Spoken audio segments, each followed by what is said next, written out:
I have both the Coleman Evanston 6-person tent and the Coleman Carlsbad 4-person tent, and in this video, I'll show you all the differences between these two tents. Both the Evanston and Carlsbad tents have about the same setup process, each with 4 poles to set up. The first 2 poles are for the main body of the tent, 1 more pole is for the screen room, and the last pole is for the Rainfly. There were slight differences in the setup process though. The Carlsbad tent comes with this red colored webbing under this pin here, while the Evanston doesn't. However, the Evanston tent poles are at least a little color coded, so this gray pole here is for the screen room. On the other hand, the Carlsbad tent poles are all green in color. One big difference I noticed is that the pole sleeve for the screen room in the Carlsbad is much longer and much snaggier, while the Evanston is shorter and less snaggy and comes with extra pole clips instead. So for the ease of setup, I think the Evanston tent beats the Carlsbad by a little bit. Here are the setup timings for both tents. Because my Carlsbad tent is a smaller 4-person tent, it took me only 11 minutes to set up, while my 6-person Evanston tent took 17.5 minutes to set up. For spaciousness, a 6-person Evanston will have the same dimensions as a 6-person Carlsbad, with the peak height coming in at about 68 inches or 5'8", and the base area will come in at about 10 by 9 feet and can fit almost 2 queen-sized mattresses with dimensions on the screen here. On the other hand, a 4-person version will have a peak height of just 60 inches with base dimensions of about 9 by 7 feet and can fit 4 single pads or just 1 queen-sized bed. The size of the screen room is the same as well, with a 4-person version having 9 by 4 feet of space, while a 6-person version has 10 by 5 feet of space. Just take note that most Coleman tents run a bit small, so the dimensions of your tent will be slightly smaller than is marketed by Coleman. Here are the actual dimensions in square feet for both my Carlsbad and Evanston tents. Strangely enough, I found the door sizing to be very different for both tents. My 6-person Evanston tent actually has a smaller door than the 4-person Carlsbad, which is weird, right? The door on my 6-person Evanston measures 47 inches in length and 26 inches in width, while the door on my 4-person Carlsbad measures 47 inches in length and about 35 inches in width, so it's actually bigger. So here's where the Carlsbad beats the Evanston. I think the most prominent feature that the Carlsbad has over the Evanston is actually the darkroom tech. During the day, the Evanston is quite a bit brighter inside the tent due to the lack of the darkroom tech.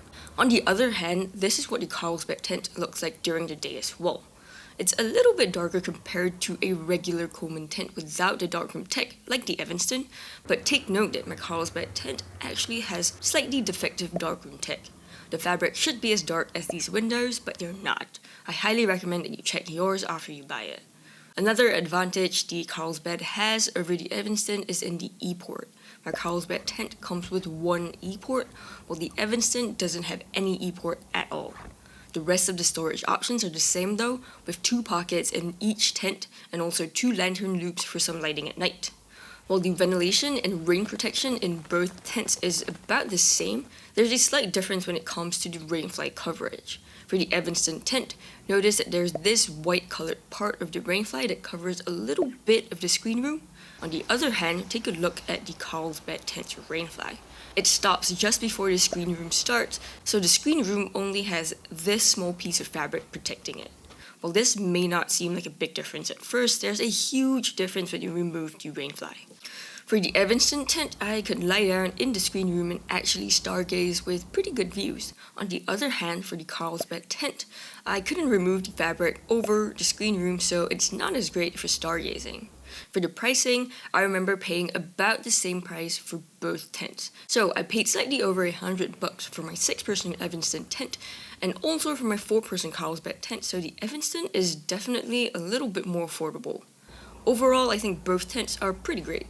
They're pretty similar in most regards, like in dimensions and spaciousness, so here's a few tips to decide which is the best for you.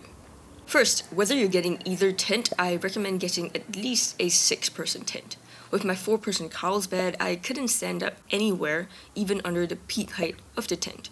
And also, to get through both the doors of the tent and the screen room, I had to keep ducking, which can be a bit of a strain after a while. On the other hand, I could stand up in my 6-person Evanston, which made it a lot more comfy. Also, my 6-person Evanston came with an extra stake loop under the screening room door, making it easier to zip and unzip. My 4-person Carlsbad didn't come with this extra stake loop, so I kept having to press the door down with my foot before unzipping. Second, if you love blackout tents, the Carlsbad is easily the better pick for you. It's definitely more comfy in a blackout tent than in a non-blackout tent. Just make sure you didn't get a defective one like I did. Third, if you need something a little bit more budget-friendly, go for the Evanston tent. It doesn't have the darkroom feature, but it has a slightly easier setup. You can stargaze from your screen room, and it's less expensive, so more bang for your buck. Fourth, just take note that both these tents have little to no rainfly protection over the screen room. So even in light rain, water gets into the screen room, not to mention in heavy rain. If you want this to be protected, you'd need to buy an extra tarp or canopy or something. To find out how the Evanston and Carlsbad tents compare against more than 10 other Coleman tents, check out this video right here. Thank you for watching, and I'll see you in the next one.